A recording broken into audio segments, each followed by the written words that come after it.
বাংলা বর্ষবরণ উপলক্ষে বৈশাখী মেলা ও সাংস্কৃতিক অনুষ্ঠান হয়েছে সংযুক্ত আরব আমিরাতে। বাংলাদেশ দূতাবাসের উদ্যোগে এই আয়োজন হয় দেশটির রাজধানী আবুধাবিতে শেখ খলিফা বিন জায়েদ বাংলাদেশ ইসলামী স্কুল প্রাঙ্গণে দিনব্যাপী উৎসবে মাতেন প্রবাসীরা। মেলায় অংশ নিতে দূর দূরান্ত থেকে ছুটে আসেন প্রবাসীরা।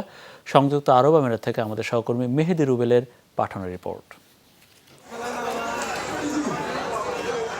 বর্ষবরণ 1431 উপলক্ষে আয়োজিত বর্ণিল এই অনুষ্ঠানে অংশ নেয় হাজারেরও বেশি প্রবাসী।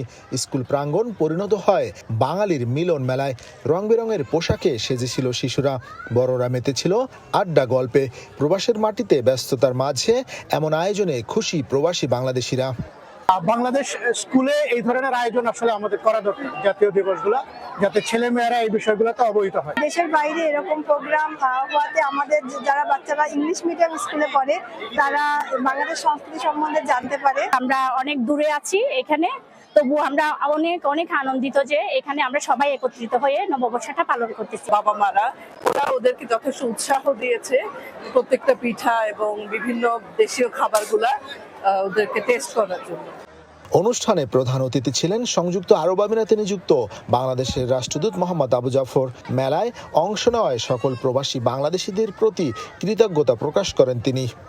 আমাদের যে ঐতিহ্যবাহী যে সমস্ত সাংস্কৃতিক অনুষ্ঠান আছে সেগুলো এখানে আমরা আয়োজন করে থাকি। এটার একটাই উদ্দেশ্য যে প্রবাস প্রজন্মের সাথে তাদেরকে বাংলাদেশের সংস্কৃতির সাথে, ইতিহাসের সাথে সেটারে আবদ্ধ রাখা।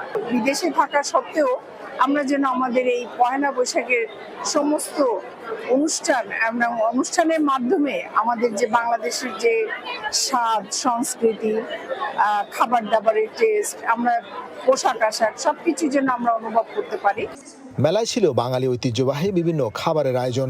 দেশীয় সব খাবারের পাশাপাশি বাহারি স্বাদের পিঠাপুলির সমাহারে উচ্ছ্বাসিত প্রবাসীরা।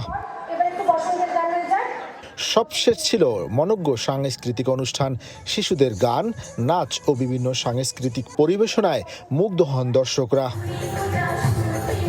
মেহেদি রুবেল, যমুনা নিউজ, সংযুক্ত আরব আমিরাত।